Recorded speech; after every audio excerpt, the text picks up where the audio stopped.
Ready and racing. Welcome to the Dogcast for Greyhound Racing SA. Visit grsa.com.au. Well, welcome to the latest edition of the Dogcast, brought to you by Greyhound Racing SA. I'm your host today, Shaun Mathieson, GRSA's racing manager. I'm joined by Lachlan Stace in the chair. Lachie, welcome to the show. Great to be on, Shaun. What a week we've had. Everything's been happening. Of course, the Greyhound of the Year, Saturday night, a massive night here at Angle Park, and plenty of big racing to go alongside it as well. Well, Lachie, I mean, you did host the Greyhound of the Year, and I was going to introduce you. I don't know how many hats you're wearing at the moment. You're Tab Radio race caller, you're the starter, and now host of the Greyhound of the Year. Of course, you do emceeing for us at all our country tracks. So, I mean, you're pretty much a jack of all trades for us. It's been a busy week, and it's been a busy couple months, a couple years, in fact. So, I'm enjoying it a lot, and it's great to be back on the Dogcast today as well. We've got a big program coming up, and I'm looking forward to getting into it. Absolutely. So, on the show, we'll have a look back at the winners of the TAB Greyhound of the Year Awards, and what a wonderful night that was, which held up in Chase's Restaurant. We've got a big preview on Sunday night, Group 3 Murray Bridge Cup Heat, so we'll have a look at them. And we'll also have a look back at the Meadows on Saturday night. Victor Damien and Captain Larry did SA proud, running 3rd and 4th in the Australian Cup, so we'll have a look at them. We'll also touch on the launching pad heats tonight. We've got 3 nice heats. So that's all coming up on this edition of the Dogcast. The Week in Review.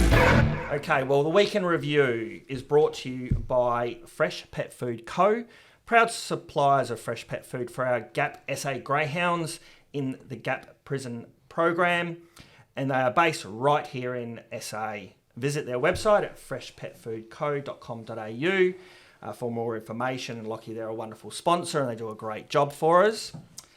Now, we have the review for this week's show and the topics we're going to cover. We're going to look back Saturday night. What a night it was. The SA Greyhound of the Year Awards. The main award, Lachie, taken out by Mallee Magic for Tony Rasmussen. Any surprises there for him taking the top award? Not really. I think he's been our best greyhound over the 530-metre journey. Obviously, I thought the main danger was Fantastic Ragley, who was second on 28 votes, but Mallee Magic really was the top poller on each voting card, and he's really done a lot this season. When you look back on last year, of course, it could be 32 starts for 12 wins, was competitive interstate, of course, took out our 50th anniversary cup, which was a big achievement as well. So he was a big time performer throughout the year. Obviously, he had some issues here and there throughout 2022, and sometimes wasn't racing up to his best form, but we really saw some of the best of him. And of course, Tony Rasmussen, a trainer who wasn't there on Saturday night due to commitments in Melbourne with Victor Damien. But Lisa Rasmussen was very proud, and the owner, Cam Butcher, was there to accept the award as well. So that Butcher and Rasmussen combination, they'll be very proud of what they've been able to do with his greyhound, Mallee Magic. He's definitely been the star performer for 2022. Well, just the votes, as you touched on there. Mallee Magic, 33 votes.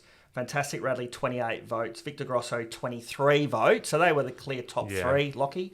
And Springvale Max on 12 and Victor Hayden on 9 rounded out the top 5.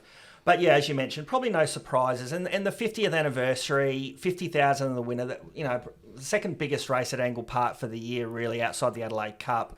Probably helped a long way for him to edge over Fantastic Radley, who did have a wonderful season. Yeah, he did. And there's no Fantastic Ragley over his respective distance over the 730-metre journey. He was the greyhound to beat. And that shows of his track record and what he's been able to do over that distance, the amount of races he won in a row, and of course representing SA in a national distance final. So Ragley had a great year, and I think if it was any other year where we didn't have a dog like Mallee Magic, he probably might have got there in the end. But very intriguing. I thought that's how it would fall. I thought it would be between Mallee Magic and Fantastic Ragley when I saw the nominations. Victor Grosso, he had a massive year as well with track records. Just really probably struggled a little bit when it came to feature races. But overall, when he raced at Gawler and Mount Gambier, and he scored some massive wins there and some massive times as well. So all three of those greyhounds have their own claim to the award, but Mallee Magic in the end, just that 50th anniversary cup and his record, too good for the TAB Greyhound of the Year. Okay, well, he took out the top award. He also took out the Sprinting Greyhound of the Year. Fantastic Radley was the stayer of the year. Probably no surprises there on the night. Victor Grosso, because Radley and Mallee Magic are not SA bred. Victor Grosso took out the SA bred Greyhound of the Year. So the awards are pretty much spread around to a lot of the greyhounds.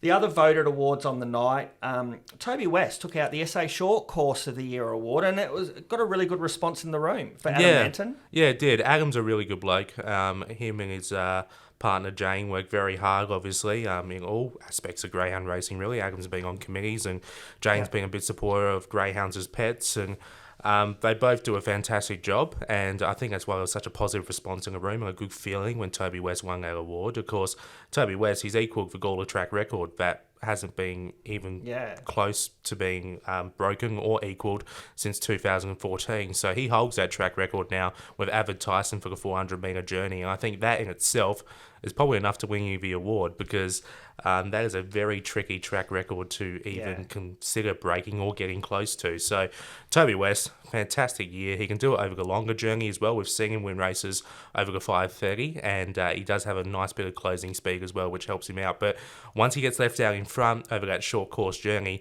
that's when we really see him come to life, and that speed and that mid-race acceleration really get away from his rivals. One of the other awards on the night was the Seneca Award of Excellence, and we've had a lot of SA bred, predominantly SA owned dogs trained by interstate trainers perform really well over the years, and this award was introduced. Now, we had two main candidates, which was He's on Fire, which we know ran third in the $1 Million Chase, a terrific effort. But Bedrock Fred took the award. Had 5 trainers, Lockie, throughout the year, interstate trainers, but ran second in a Group 1, won a couple of Group 3 races along the way, particularly in Queensland, great in Queensland. So again, another worthy winner, I think, and again, doing SA proud on the national scene. Well, I think the 5 trainers really shows if there was a big distance race to be won in Perth, New South Wales, Victoria, Queensland, he was going to be there, Bedrock Fred, and rightfully so. He was competitive in all of them. Of course, taking out 2 Group 3s in Queensland and then winning a heat of the Group 1 Queensland Cup. That's a big effort, and running second in the finals. So he's been in some big races. He's been a big time player when it comes to the interstate staying scene. So rightfully so, he should have won that. So well done to the Barber team there. Bedrock Fred, he had a big year. Probably just touching on a couple of other main awards.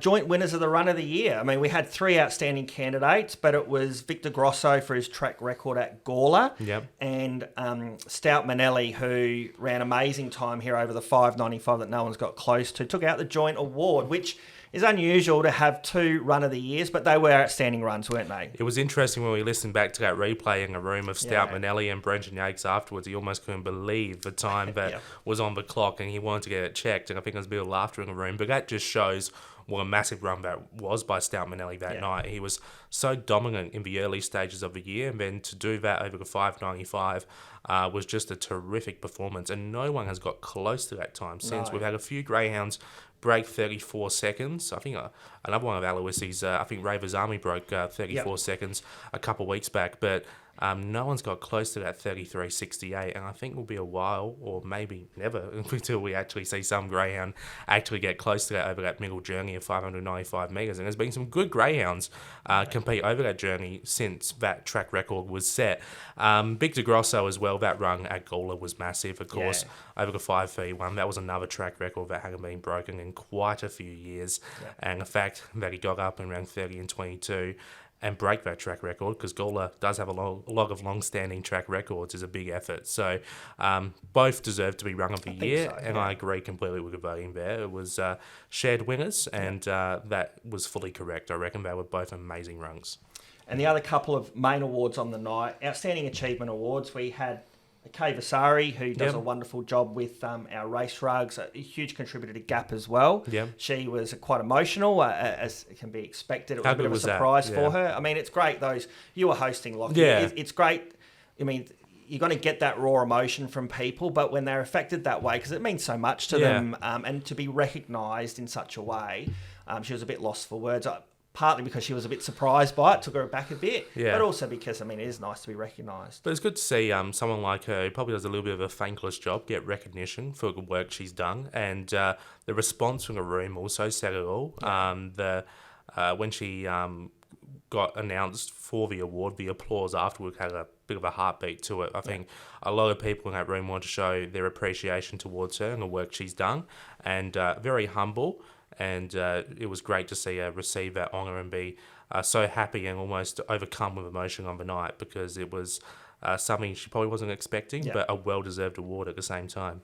And Mike Widdoltz, who retiring from the Gawler Greyhound Racing Club Committee, again, a huge contributor. Yeah. And you don't normally get a lot out of Mike, and you were able to get a bit out of him. I know you know him pretty well, actually. Yeah, and it was good to, again, get a bit of emotion from him. Yeah, he had a speech. I was not expecting that. I was expecting myself to ask a couple of questions, but I found myself after he did that big speech not having to ask him anything else, because he covered everything. And when you look back on his time in greyhound racing, especially when it comes to being on committees and really being a strong force when it comes to administration in the industry, he's achieved quite a few things. And the Gawler Greyhound Club, it's thriving these days with a facility up there, the Nixon's Function Centre, and obviously Mike was a big part in making sure the Gawler Greyhound Club remained viable, because there were stages decades ago where, as Bob May explained before he presented Mike with the award, that there were troubling times for the Gawler Greyhound Club, and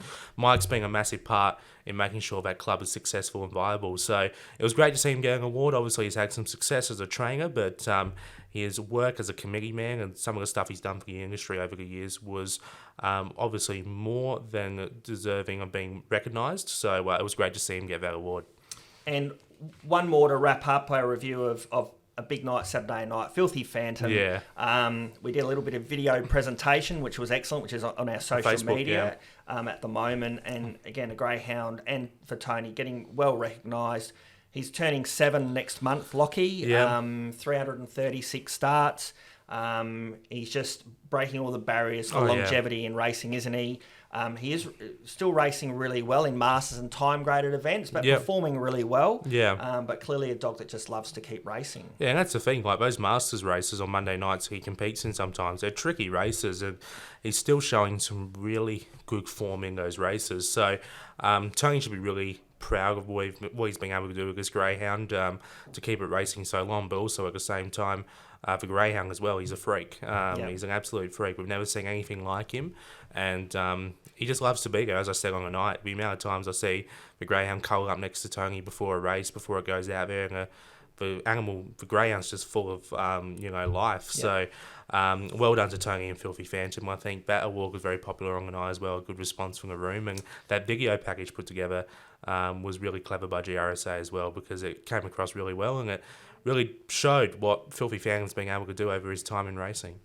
Now, another person who got rave reviews was your hosting on the night, Lockie, and not a lot of people know that you stepped in to fill the void of the whole night. Yatesy, who's on the sick list, he's still on the sick list while you're in the Dogcast today.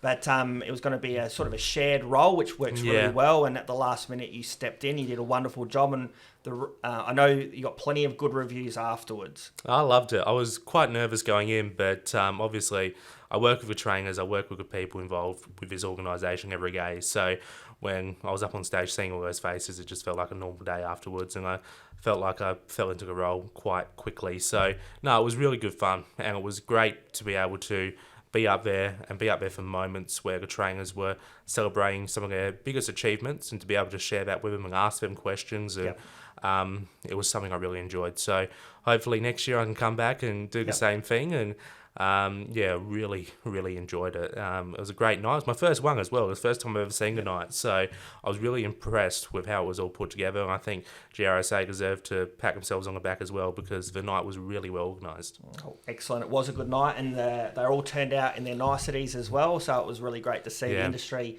celebrate the year that was 2022. Yeah. Now, also on the night, we showed the Group 1 Australian Cup, and as you touched on, Tony wasn't in the room for Mallee Magic. He was at the Meadows, and Victor Damien was sort of the flagship dog for SA at the moment, running into state after winning through to the Australian Cup the week before.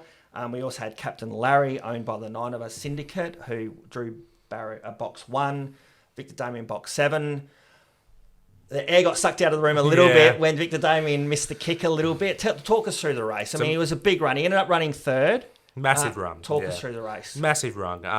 Slow away. That cost him. The wide draw, though, he stayed out wide. He showed that mid-race acceleration as usual. Probably didn't get a lot of luck during a run. He was pushed a little bit extra wide off the back straight. Yep.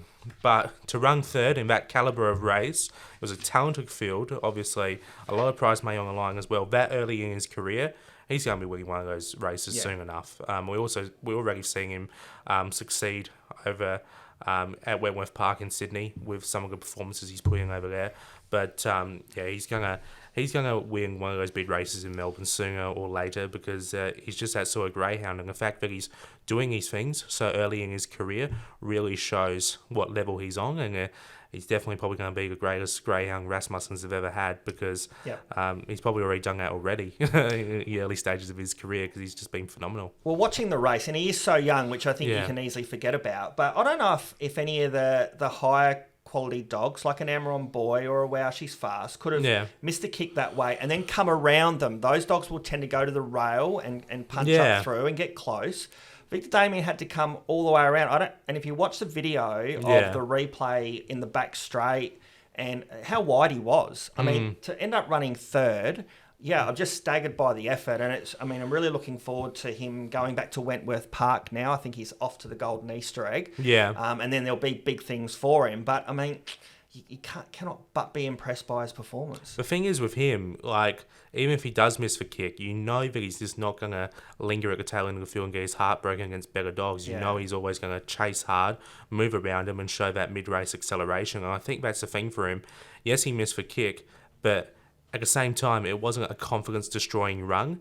He still made up a lot of ground. He moved around the outside. He showed a lot of closing speed at the second half of the race. So there's so many positives to take out of that run. You've ran third after missing a kick in a big Group 1 final. You can take that home with you and go, well, yes, we didn't win, but at the same time, that is a massive performance. And I think that will fill him with a lot of confidence heading into Sydney, especially at Wentworth Park, where he's already had success.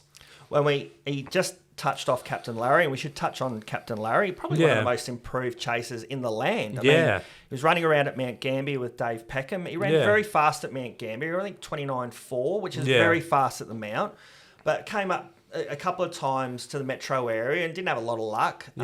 He's ended up with Purcell's, I think, in Victoria. He's gone from strength to strength, and he was strong in the market from box one, and he got a little bit of a check into the back straight as well, and he did a really good job to run fourth. Yeah, this greyhound has been a big improver out of sight. I would never pick him.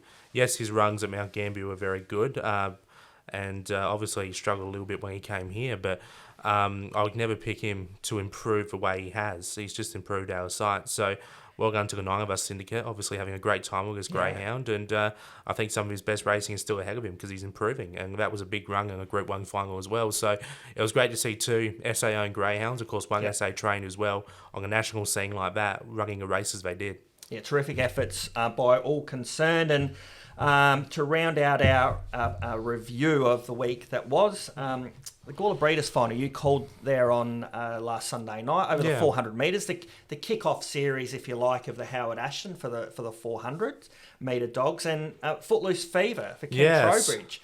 I think we touched on the show last week. The Footloose dogs have really high acceleration. Yeah, they do. The litter all have high speed. Yeah. This one went around at double-figure odds, though, and got the win. So it was one of those races where there was so much early speed to the inside of him that you thought it probably couldn't lead, but there was a bit of interference early. Footloose Fever go over, and it was a massive performance in the end from box 6. Just found the front, the others were bumping in behind, left out in front, and won quite easily in the end. So I was speaking to Ken after the race about this litter, because obviously Footloose Dreamer ran third on course there on Sunday night at Gawler, and he was speaking to me how he's not used to having a litter that shows so much early speed, and probably more preferred at the moment anyway, because they're all early in their career performing over the short course journey. We usually have dogs that are slower way but are strong late, especially some of the other litters we've seen from him over the years. A lot of his greyhounds are probably more preferred to racing over the 530 metre journey, so it's something a bit different for him here, but I think his greyhounds will eventually develop over the next couple months to being some quality 530 metre dogs. Like, you only have to look at a greyhound like He's on Fire. Of course, this time last year, he would be running electric first splits to the post for first time, but getting really tired late. And then all of a sudden, when he went to Sydney and was competing in a $1 Million Chase series over there, you saw him slowly become more comfortable with running out that 500-metre journey. So I think we'll see the same from these greyhounds, these footloose greyhounds. Probably not to the extent, but I think eventually they'll start to become more strong and more comfortable with running out the 500-metre journey because their box speed, it's explosive. All of them are really good box performers.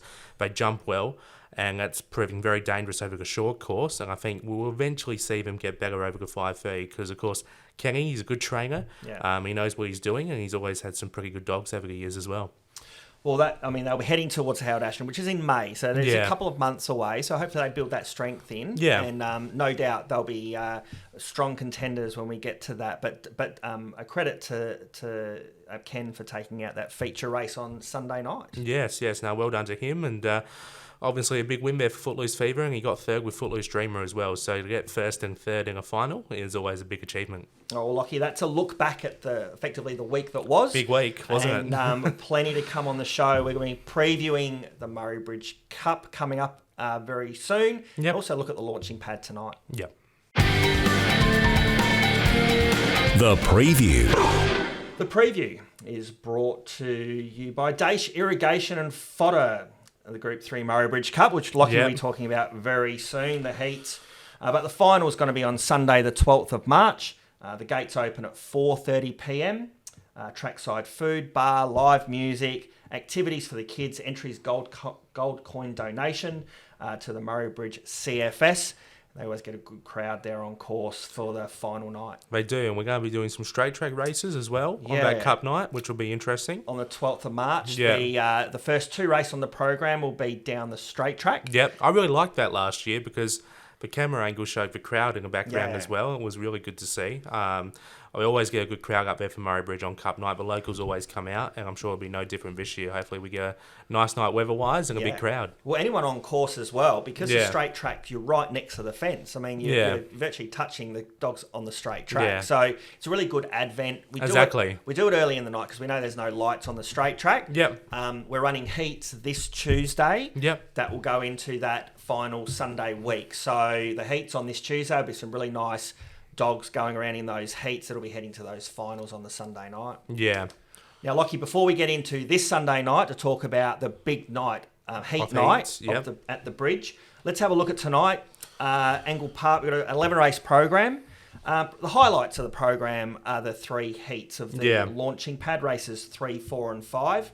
You had a look at the heats, and what do you make of the first heat, race 3, Could Be King, has been quite impressive for Ben Rawlings, and Federal Flash for Dave Peckham was a good run, ran third here last start, has come back to the heat of the launching pad. They're probably the main two in the first heat. Yeah, it's a very even race, I thought, this first heat. All heats are quite even, in fact. Could Be King, of course, taking out the Gawler Golden Maiden Series final a couple of weeks back.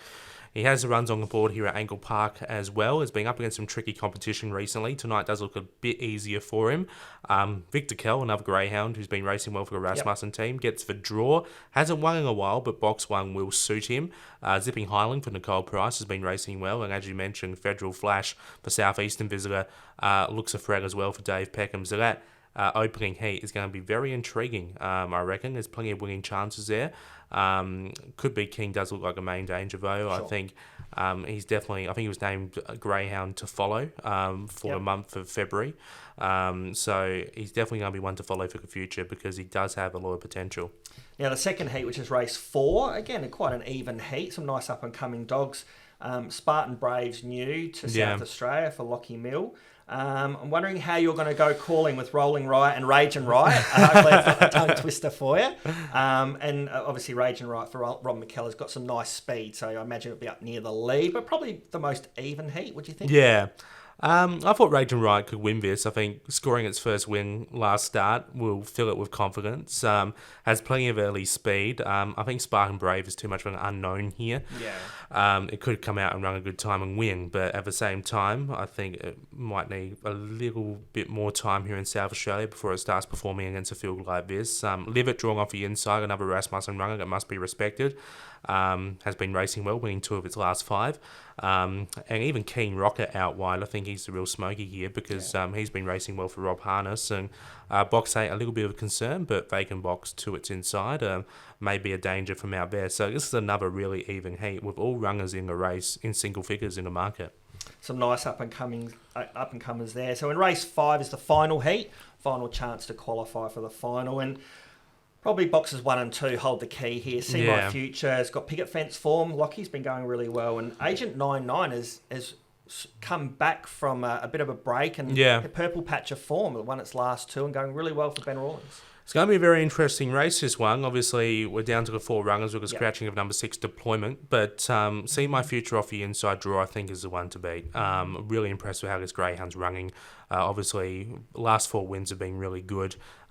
He showed a lot of signs early in his career as well that he was going to be a nice Greyhound, and he's really starting to put it together. So I'd make See My Future a special for tonight's program. Race 5, number 1, See My Future. $1.75 at the moment, a little bit short, but I think he'll just be winning. That's no disrespect to Agent 99 either. I've been really impressed with what that Greyhound's been able to do over the last couple of weeks, winning its last 2 starts. But See My Future, he's just been racing on another level, and he has that Angle Park form on his side as well, which will help him. So, See My Future, my special for tonight, Shaun, and that wraps up the heats of the launching pad. It's going to be a very interesting series, all even races tonight. All even. The first 2 automatically qualify, and then the 2 fastest thirds for next week's final, and then the winner of the final will book their spot in the launching pad heats 2 weeks' time at Sandown. After that, $400,000 series, so great that we'll have some SA representation in the launching pad. I think it's a really good opportunity for these nice young dogs to work their way through to a Group 2 series, which is what it was, very rich series. It was Group 2. The final next week will be outstanding, but looking forward to those heats tonight. Your best is race 5, number 1, See My Future for Tracy Amos, as you've already touched on. My best for tonight, race 8, number 7, Mallee Irish for Rob Harness. Mallee Irish, she got the job done for the Dogcast followers a few weeks ago. We tipped her on top, and she drew a bit closer to the rail. She's drawn 7, but I still think she's got that high speed, Lockie. She does, yeah. Not much speed around her. I think she'll just get a good run to the first turn, and hopefully she can just cross over, and she can run, 30, 40 out in the front. So I think she'll be hard to catch. I'm very concerned about Fantastic Radley and Basil Brush Rose, 2 exciting chasers who come from behind. Just not sure where they're going to get to in the run. For my sake, I hope they're a bit too far back. Yeah. And Mallee Irish is off and gone, but that's going to be a nice race 8 tonight. Yeah, definitely as a race call tonight, I'm going to be looking out for that closing speed with Fantastic Radley and Basil Brush Rose. They will be storming home late. I think Fantastic Radley, after a run back as well, he'll be dangerous. But Mallee Irish, she has been showing a little bit more burn in the second half of her race as well when she finds the front. So there's nothing saying she probably couldn't hold those out either. But it's a very even race at last leg of a quality race 8. It'll be very intriguing to see who comes out on top. Well, let's hope race 5, number 1, and race 8, number 7, get the job done for the Dogcast followers tonight. Now, big night, Lockie, Sunday night. I know you're calling. Yep. Group 3 heats, 6 heats. On the program on Sunday night, races 2 through to 7, and we'll have a look through them, and it's going to be cutthroat as the winners go through, and then the 2 fastest seconds, and a couple of interstaters into the mix, but generally a lot of the Metro dogs. But our Metro performers at the bridge have been going really well. Yes, and a lot of these dogs have track and trip experience as well, which is the intriguing part. I mean, I suppose in the first heat at the bridge on Sunday night, race 2, is it Mapunga Raider holds most of the key to this race for Tim Aloisi? First look, over the 455 here at Murray Bridge, box 8 may be a minor concern, but does have good early speed. And box 8, as I mentioned, maybe a little bit of a concern, but you look at its form compared to the other greyhounds in this race, you can tell it's probably the one to beat in the first heat, and that's That's just a plain look at this race. I think Mapunga Raider is for one, but you have greyhounds like Sister Roberta, Fantastic Kiri, Banjo Bird, Diesel Runner, all greyhounds who are racing well and have experience at this track. So be an intriguing first heat, but Mapunga Raider will probably start favourite and be hard to beat if it brings its Angle Park form to Murray Bridge. Yeah. Well, I think that's going to be the thread throughout these really strong heats, that there's plenty of depth, maybe one or two standouts, but there's a bit of anomaly around box draw and bringing, as you mentioned, good form to the bridge. Yeah, exactly. And so then we look at the second heat, which is race 3 on the program. I think most of the key players come from the inside, I think, in this one, Lockie, with Panorama for Ben Rawlings. Dark Compass has hit some nice form for Kia Hurley. Yeah. Lochinvar Kale for Dave Peckham. He's a good performer. He's raced well at the bridge before. And then you get to Victor Lisa and Electra Teddy. So there's plenty of depth in this one. I've been really impressed with Dark Compass as of late. Just been racing at Murray Bridge, racing well over the 455, has a good PB of 25.46 as well. So if Dark Compass can bring some of that consistent Murray Bridge form to the Cup heat, it's going to be dangerous. Panorama, drawing off the inside, has been racing well recently as well for Ben Rawlings, as you mentioned. Lochinvar Cahill, Victor Lisa, they all must be considered. Electra Teddy, only recently coming back to South Australia, was a bit flat last week at Gawler, but if he can bring some of his old form as well for Jason Dolan, he's going to be in the mix as well. So it's a very interesting race, that second heat, but I agree with you. Looking at that race, I think most of the winning chances come from the inside, 1, 2, 3, 4.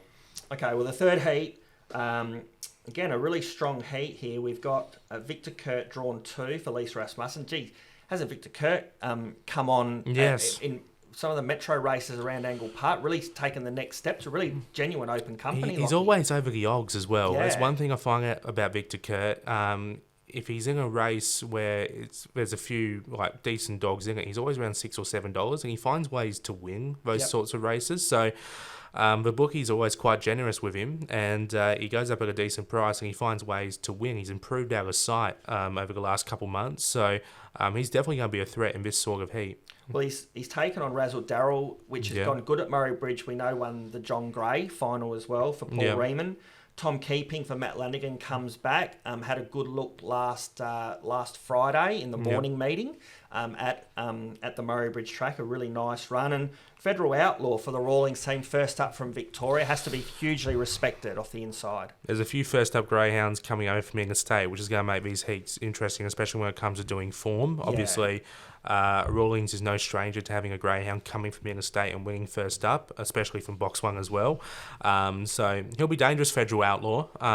But looking at this race, I think Victor Kurt has the best PB going in, has been racing really well over the last couple of months, has been a big improver and gets that draw of Box 2, which will make him dangerous. But Tom Keeping running 25.50 here at Murray Bridge last start for Matthew Lanigan, that's going to be a massive threat.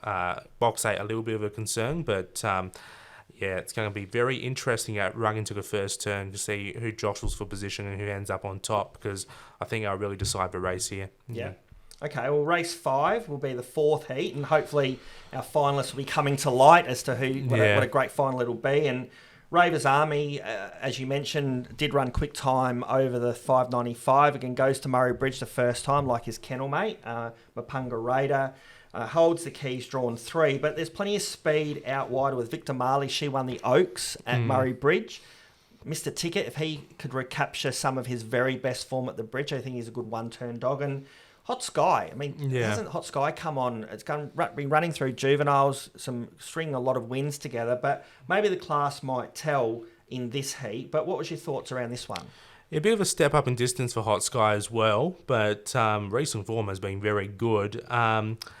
Ravers Army is going to be an intriguing one here. A bit of a step down in distance for Ravers Army, but at the same time has been racing extremely well over the middle distances at Angle Park over the 595 and Gawler over the 643 metres as well. So he does possess early speed, but obviously the greyhounds are going to be a little bit quicker over this shorter journey. So it'll be intriguing to see how he runs. This is a very even heat for me. Yeah. Victor Mallee, she's the question mark. If she can bring a best run, she had no luck last start at Gawler, and she did well to run 4th in that Gawler Breeders final. If she can bring her best performance and go to the top, well, actually can, and run a decent race out in front, then she's going to be one to run down. But It all depends on what she does. So for me, it's between the 3 Ravers Army and the 6 Victor Mallee. Yep. But Ravers Army, question mark with the distance, and Victor Mallee as well, if she can bring her best run, because she's been being a bit up and down as of late.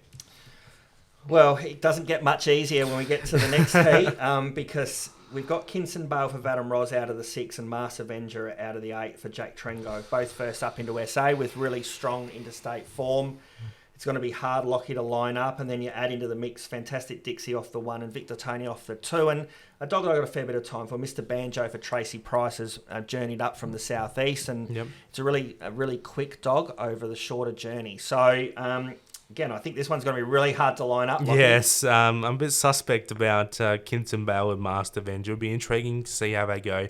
Yeah. First up here in South Australia, and I think if there's anything wrong with those two, Fantastic Dixie should be good enough to win this from the inside draw. PB of 25.44. That inside box is going to suit her down to a T. So I think if Fantastic Dixie brings her best run with 2 dogs who haven't looked at the track yet, in race conditions, then she's going to be the one to beat. Okay, well, the final heat, Lockie, was race 7 on the program, due to go at 6:47. San Lorenzo off the inside has been running over the staying trip, but has gone good time at the bridge over, I think, 530 metres. It's running really fast. Takes on the likes of, Paramount State. Self-Control comes back for Matt Lanigan. Again, had a look last week and should be improved by the run. Ochika B Road. Good luck saying that one during the race call, Lockie, for Ben Rawlings. Another one first up from New South Wales. And Bernardo Bowl. I mean, I like Bernardo Bowl. It's a dog that does like to get to the rail and has been going around in a lot of our sort of age-restricted feature races of late. And this is another strong heat, to weigh up. Where were you looking at here? Looking at early speed from Bernardo Bowl, if he can get over to the rail early, which I think he's a chance of doing, then he'll run a much better race out in front. But a question mark is with him, I think, is always the last 50 metres. He's been winning over the 5:31 at Gola against trickier fields. Easier fields, I should say.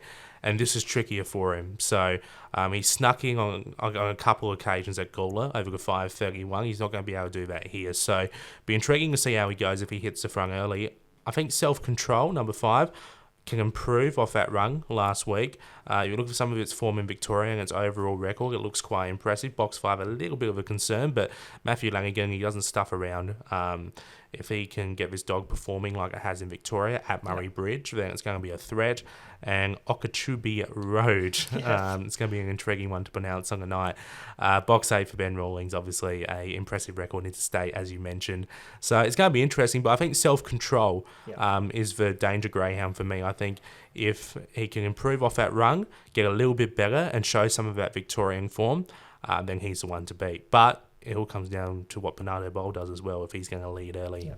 Well, Lockie, thanks very much for that in-depth analysis of Sunday night at the Cup Heats. Now, I won't push you for a best bet. I know you got to go through it all, but for anyone, Lockie's calling on Sunday night, so I'm sure they'll be going through the TAB app to get your best bets for the night. Yeah, we'll do a little bit more in-depth work on the form over the weekend, study the markets as well, and see if we can come up with the best bet for someone on Sunday night at Murray Bridge. But yes, it's going to be a massive 12-race program there. I'm looking forward to calling the Cup Heats as well, and hopefully we can get a big crowd out for the Cup final as well. I'm looking forward. The 12th of March. It's always a good night out there at the bridge, and I encourage anyone who hasn't been before, get there. It's good racing, as you mentioned, straight track and one-turn racing. Unusual that we can do both types of races at the one meeting, so it's certainly a night not to be missed. Yeah, it is, and it's also great to see those 2 races on display for the public, and those 2 different sorts of races, straight track and one-turn racing. And of course, they always do a great night for club, GRSA as well, organising a night. Plenty of stuff will be happening, obviously, off track as well. So hopefully we can get as many people as possible. The locals come out. And if you're listening here in Adelaide as well, make sure you make a trip up the freeway because it should be a good night. Well, Lockie, thank you very much for your time today on the show. Good calling tonight as well at Angle Park. Thank you. Hopefully your best bet comes in. Yeah. Hopefully mine does too, by the way. And thanks. We'll see who has bragging rights. That's right. And thanks to everyone also for tuning on today's edition of the Dogcast. Hopefully see everyone at the track, if not tonight, on Sunday night, and we'll see everyone in the future. Thanks, Shaun. Thank you, everyone.